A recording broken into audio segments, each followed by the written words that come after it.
Salut les self-rénovatrices, salut les self-rénovateurs, j'espère que vous êtes en pleine forme en ce moment. Je vais vous montrer dans cette vidéo comment j'installe ce meuble lave-main vasque suspendu sur une cloison et pour que ce soit super solide et que ça ne bouge plus jamais. Je vais vous montrer aussi comment raccorder le robinet et ainsi que faire votre évacuation d'eau. Allez, c'est parti! Donc, on va poser ce petit lave-main ici. Voilà, et on va le poser ici dans cet angle. Donc il va venir prendre directement mon évacuation et mon arrivée d'eau et ça va être caché à l'intérieur. Donc là je suis en train de préparer mes murs pour pouvoir poser du carrelage. C'est toujours mieux, comme ça s'il y a des projections d'eau, ça coule sur le carrelage et ça n'abîme pas le placo, ça ne fait pas des traces toutes sales sur le placo. Maintenant il faut arriver à mettre tout ça nickel chrome à la bulle. Comme mon sol n'est pas le sol définitif, je vais rajouter du carrelage, donc j'ai fait une trace à 1,5 cm ici, ça sera la colle plus le carrelage que je vais mettre par-dessus ce carrelage. Ça je le ferai beaucoup plus tard. Donc ma trace elle est ici et j'ai fait un trait à 1 mètre de haut, c'est-à-dire ici, voilà. Et comme ça, j'ai fait ma trace de l'autre côté, et bien maintenant que c'est représenté ici, j'ai fait pareil un trait au laser, et j'ai représenté mon mètre, ici il est au même niveau que le point que j'ai fait tout à l'heure de l'autre côté. Je vais pouvoir maintenant enlever 1 mètre et je trouverai mon niveau ici pour pouvoir poser mes carreaux au même niveau que les autres ici. Alors c'est parti, petite colle à carrelage spéciale salle de bain et cuisine, comme ça les pas embêtés, ça résiste à l'eau.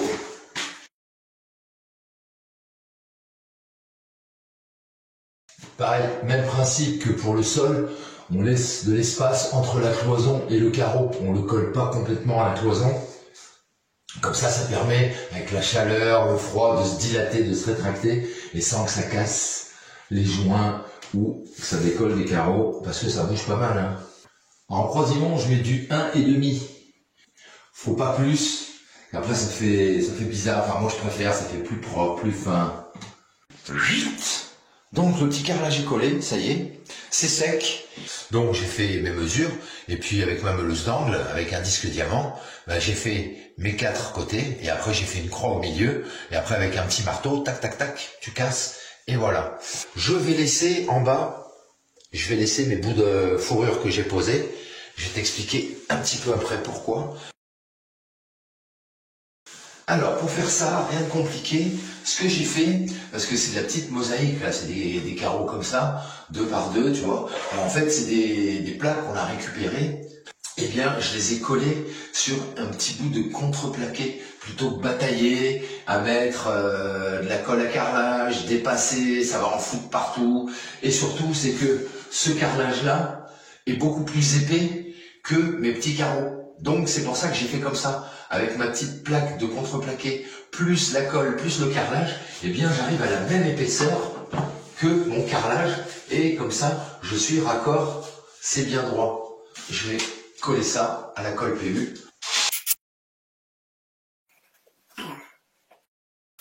J'ai préparé son petit frère, pareil. Bon, ben ça, c'est bon. 8.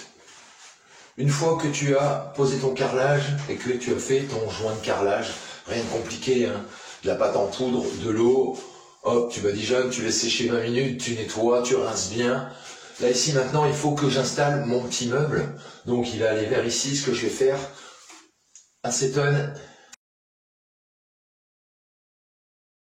Alors je vais laisser de la place à gauche pour pouvoir passer une éponge pour nettoyer et le carrelage et le bord du meuble. Donc je vais essayer de faire en sorte de laisser autant de place d'un côté que de l'autre. Donc là ce que je vais faire, je fais un petit trait sur mon carrelage. Et là maintenant je vais prendre mon niveau laser, je vais faire une bulle. J'ai 2 trous à l'arrière de mon meuble pour le fixer. Je vais pas avoir le choix que de démonter cette planche parce que je peux pas passer avec ma visseuse et percer tout de suite directement parce que j'ai directement une planche devant qui retient ma porte. Là, voilà, j'ai récupéré mon petit bout de planche. Directement, j'ai mis un foret pour le carrelage sur ma visseuse. Je mets sous mon trait de laser et je regarde à laisser quasiment la même longueur d'un côté. Alors là, c'est une technique à l'ancienne, mais ça marche quand même. Voilà, je suis pas mal. Je suis sur mon trait de laser. Alors là, je cherche pas à percer complètement mon carreau. C'est juste pour faire une empreinte. Et là maintenant, je suis tranquille pour pouvoir faire mes trous dans mon carrelage. Je fais pareil de l'autre côté. Alors, derrière, j'ai une résistance derrière le placo, je le sens. Parce que quand j'ai préparé, quand j'ai fait les plans de ma petite salle d'eau dans ma tête, eh bien ici derrière, je savais que là, j'allais mettre un petit meuble avec un lave-main. Quand j'ai fait mon montage en montant et rail, eh bien ici derrière, dans les montants, j'ai inclus une planche de contreplaqué de 18 mm d'épaisseur et je l'ai mis sur 60 cm de haut et donc 60 cm de large puisque c'est 60 entre deux montants. Et comme ça, ça me permet d'avoir un renfort derrière. Pour la simple et bonne raison, c'est que maintenant, eh bien, j'ai pas besoin de m'embêter à mettre des chevilles pour cloison creuse, tatati tatata. Là, ce que je vais mettre, je vais directement mettre de la vis à bois. Comme ça, je vais pouvoir passer à travers ma planche de meuble, ici, et je vais pouvoir attraper ma planche de contreplaqué ici derrière. Ça va être super solide. Allez, c'est parti. Maintenant, j'ai connecté ma meuleuse d'angle et je vais faire des petites saignées, là, ici derrière. Là, voilà ce que ça donne. Et comme ça, là, je sais que j'ai attaqué le bois, ok. Et donc, je vais pouvoir poser ma colle PU. Et alors là, je vais remplir les lignes que j'ai fait. Ce que je vais faire, je vais utiliser directement une clé à cliquer. Et puis, il faut prendre une douille 1/4. Les douilles 1/4, c'est ce qui va te permettre de pouvoir poser tous les embouts de vissage à l'intérieur. Alors, on va faire sortir les vis. Et maintenant, avec notre clé à cliquer, eh bien, on peut envoyer nos petites vis, tranquillou.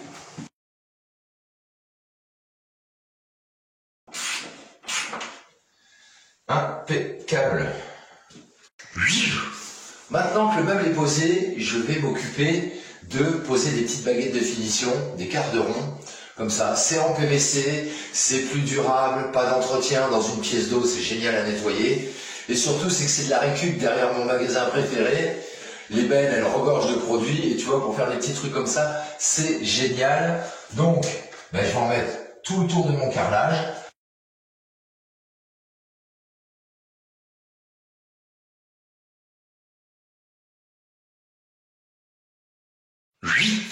Voilà pourquoi je t'expliquais qu'il fallait laisser les bouts de fourrure au sol. Parce que tu vois, comme ça, ben, mes petites baguettes, ben, j'ai pu les poser directement sur les fourrures. Et comme ça me permet de garder ma hauteur. Et quand je vais poser mon carrelage au sol, eh bien, ça fera comme si la baguette, elle était posée au-dessus du carrelage, tout simplement. Maintenant que mes petites baguettes sont posées, je vais pouvoir m'occuper de coller la vasque. Et là, faut pas faire de bêtises, faut coller que sur les deux côtés et le fond.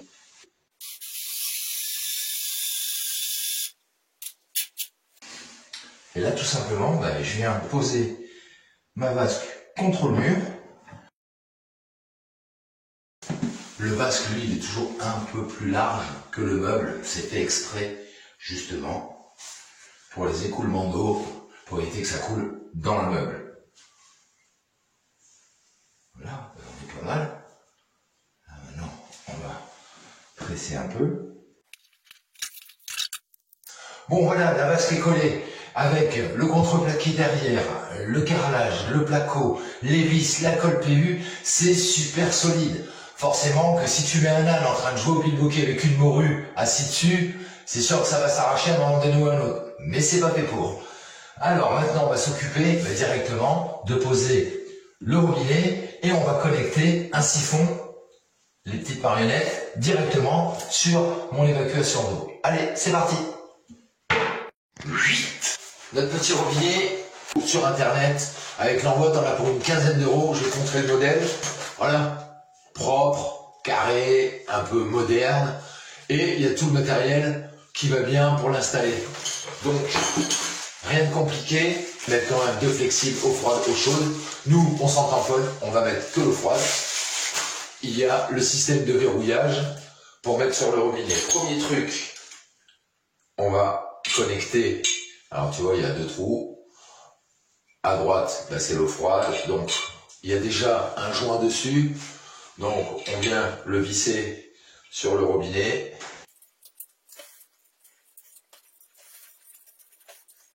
Tu vas pouvoir constater qu'il n'y a pas de système pour poser une clé ou une pince, etc.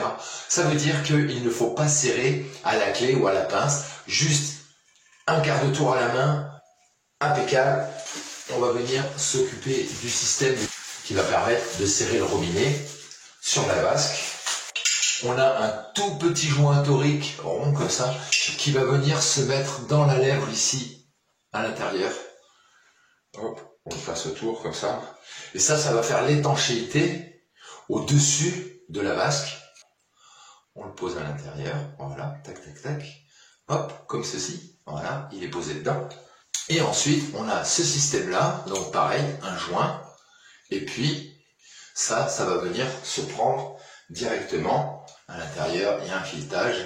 Donc, comme je passe qu'une connexion, eh bien, ça va se passer à l'intérieur et ça va venir se visser dedans. Donc, il faut penser à mettre le joint en dessous. Sur cette pièce, ici, ça, là, tu peux le régler pour que ce soit plus long, pour que tu puisses bien attraper ton robinet. Donc, voilà par en dessous ce que ça donne, hein. Donc, là, j'ai serré. Voilà. Et là, à la main, maintenant, je peux plus. Tu peux utiliser une clé 6 pans comme ça. Parce qu'en fait, à l'intérieur de ce système, il y a des trous. Et ça va permettre de pouvoir tourner. Voilà, un quart de tour avant que ça casse. Vite. Bon, pour ceux qui connaissent la boutique, eh bien on rénove avec de la récup, avec du seconde main. Et souvent, c'est jeté dans les poubelles, c'est neuf, c'est propre, c'est encore sous emballage. Ça a juste été testé et puis finalement, ça convient pas, donc on jette. Donc, j'ai cherché dans ma petite récup et voilà grosso modo ce que je vais avoir besoin. Alors, là, un écouleur d'eau qui va venir ici dedans, voilà, il y a un joint, hop. Alors des fois c'est des joints en mousse, hein, vous inquiétez pas, maintenant c'est comme ça. Et puis ce système là, bon, là, dans un lave-main, c'est un gadget, surtout que si ça reste fermé et on laisse couler l'eau, ben il n'y a pas des couleurs sur les côtés, donc ben ça va dégueuler, hein. En dessous, eh bien, je vais raccorder avec ça pour que ça serre, et ensuite c'est là-dessus qu'il va falloir que je me prenne sur le siphon. Vite. Alors je viens de m'apercevoir d'une chose, donc ce qui se passe c'est que là, les couloirs, les couleurs d'eau, quand je visse cette partie dessus, le filetage en fait il est que sur cette partie là. Là ce filetage il est à l'extérieur, c'est pour mettre une bague, mais à l'intérieur il est que jusque là. Et en fait ça s'arrête ici, comme ça. Et l'espace ici est plus important que l'épaisseur de ma vasque. Rien de compliqué, pas de panique, on va faire une petite modif. Ensuite, autre modif, donc c'est du 40, et moi je dois ici arriver en 32. Donc là, dans la récup, pas de souci. J'ai trouvé des petits coudes à 30 degrés en 32, mâle femelle, et là, en fait, c'est une augmentation en 32-40. Donc, eh bien, ça va pouvoir rentrer directement comme ceci, et après, je pourrai repartir sur du 40. Sachant que quand je vais arriver ici, eh bien, il va falloir que je trouve un système pour que le 40, là, ça rentre. Donc, en fait, ce que je vais faire, là, c'était un bout de 45 avec un bouchon qui avait été coupé sans le bouchon. Donc là, je vais le coller ici à l'intérieur, et ça viendra directement dedans comme ça. Vite. Bon, ça y est, j'ai coupé ma petite pièce. Le joint, il est plat d'un côté et il est rond de l'autre. Il faut mettre la partie ronde sur la vasque. Parce que la partie plate, même si c'est plat sur la vasque, là ici, on voit que c'est pas fait pour recevoir un rond. Donc ça se met comme ça.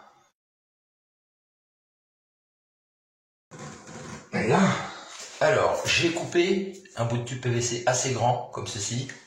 Et en fait, il va servir de tube plongeur. Alors le tube plongeur, il faut quand même qu'il soit assez long, peu importe que vous utilisiez, comme moi, de la récup, ou vous utilisiez le siphon, tu regarderas, dans le siphon quand tu l'achètes, eh bien il y a déjà le tube plongeur. Le tube plongeur, lui, il doit dépasser l'ouverture ici. Comme ça sert à ça. L'eau va s'écouler à l'intérieur du tube, et va tomber directement d'abord dans la partie basse du siphon.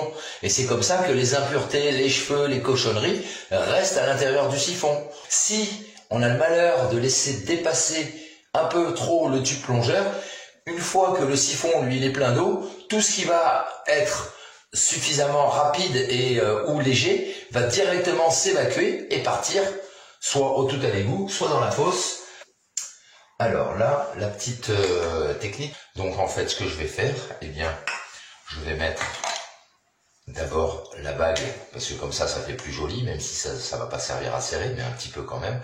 Et ensuite, je vais mettre mon petit joint conique de cette façon-là, comme ceci, voilà. Comme ça, ici autour. Et c'est ce qui va faire l'étanchéité, pour que voilà, ce soit juste au bord comme ça. Voilà. Et en fait, je vais venir le connecter directement là-dedans, comme ça.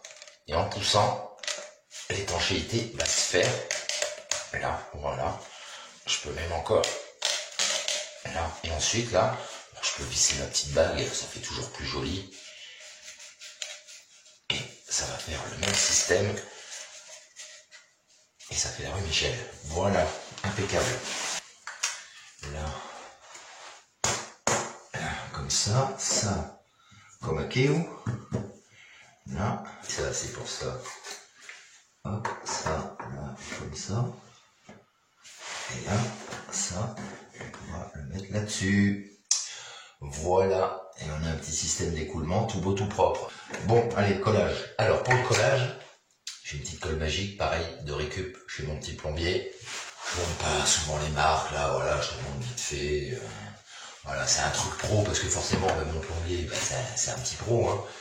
Mais ça sert quand même pour coller le PVC traditionnel, parce qu'on m'a dit, dans un des commentaires d'une précédente vidéo, oui, ça sert pas à ça. Alors, bon, toutes les petites écritures qu'il y a dessus, je suis pas moins con que les autres, et puis c'est pas d'aujourd'hui que j'en fais. Et ici, le PVC UK62, eh bien, le UK62, c'est le PVC traditionnel. Donc, on peut le faire. Avantage de cette colle, sans dépolir, c'est-à-dire que j'ai pas besoin de passer du papier de verre à l'intérieur de mes coudes pour pouvoir que ça colle mieux. Donc, on va commencer par ceci. Voilà, on va le coller là-dessus. Et je le dis toujours dans toutes mes vidéos, on ne met pas la colle dans la femelle, on met toujours la colle sur la partie mâle. Je vais te montrer pourquoi on met de la colle que sur la partie mâle. Voilà pourquoi, regarde, hop, quand je pousse, tu vois le joint de colle où il se fait à l'extérieur du tube. Maintenant, on va faire un test à blanc. Et on va pouvoir après noter nos petits coudes avec un marqueur, c'est hyper important. Donc ici, ça rentre dedans, et là, comme ça. Voilà. Là, voilà. Donc, vu que mon test à blanc, il est concluant. Là, impeccable. On remonte.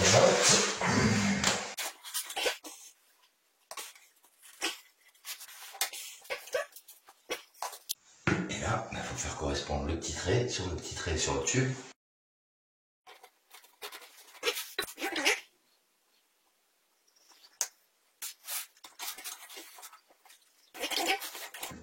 Là, voilà. Maintenant, sans plus attendre, on va s'occuper de connecter l'arrivée d'eau. Alors moi j'avais mis une petite vanne quart de tour comme ça. C'est pareil, c'était de la récup. C'était en attendant pour pouvoir tester mon circuit quand j'ai posé mes PER il y a un petit moment déjà.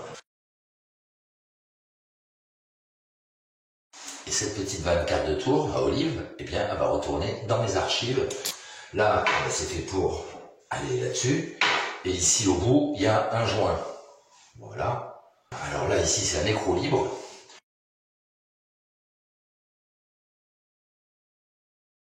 Et alors là, c'est pareil, pas la peine de serrer comme un abruti.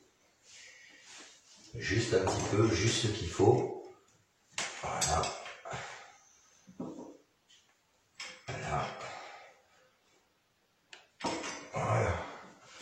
tu vois, comme ça, mon tuyau, je pourrais, hop, l'accrocher directement au système ici, et comme ça, il sera pas à traîner un peu au milieu du placard, là, comme ça, ou n'importe comment.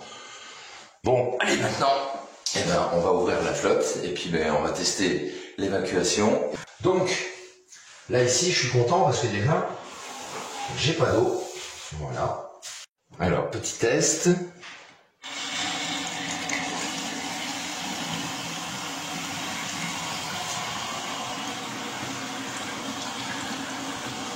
Voilà. Et ici en dessous, j'ai pas d'eau qui coule. Voilà, j'ai la main sèche. Voilà. C'est impeccable. Sur mon arrivée d'eau, ici, qui relie mon robinet, j'ai pas d'eau qui coule. Ensuite, là, hop. Alors là, forcément, hein, faut pas remplir à mort, hein, parce que sinon ça dégoule. Hein. Parce que sur les lave-mains, comme ça, il n'y a pas des couloirs. Hein.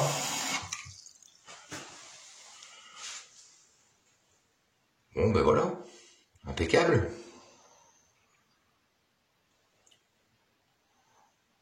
Comportement de l'eau, elle tient. On n'entend pas de l'eau qui coule. Voilà, on fait couler une grosse quantité d'eau.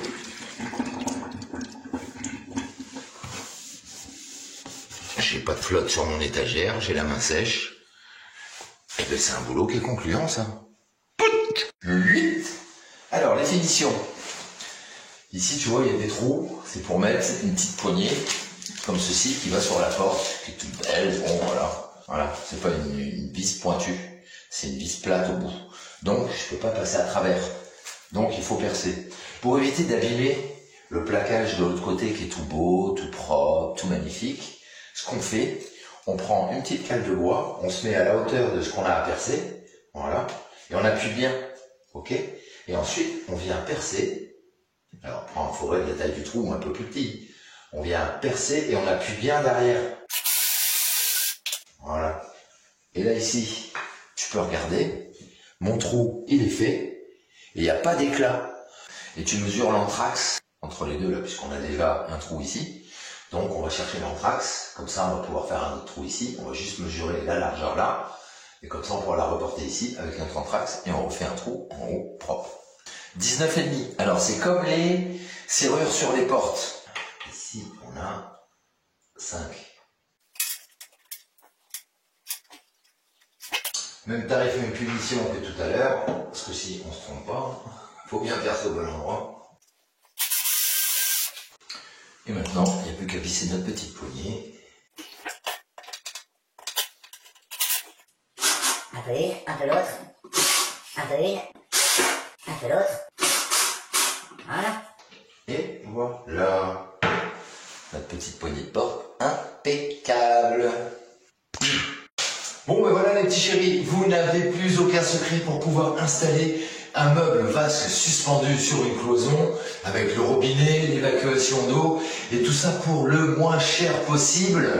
Sinon là, tu vois, moi ça va coûter 15 balles, mais ça aurait coûté quasiment 100 € avec tout le matériel pour pouvoir le faire correctement. Merci beaucoup d'avoir suivi cette vidéo, merci de votre fidélité. Si tu as des petites choses intéressantes à dire sur cette vidéo, n'hésite pas à laisser des petits commentaires. Et puis comme toujours, pensez à la récup, la preuve, tu vois, 15 balles au lieu de 100, c'est le bonheur. Et comme toujours, soyez inventifs, créatifs et ingénieux. Surtout, restez-le et prenez bien votre temps pour tout le temps faire de votre mieux. Du super bon boulot et je vous dis à bientôt pour une nouvelle vidéo de Reno. Salut les builders!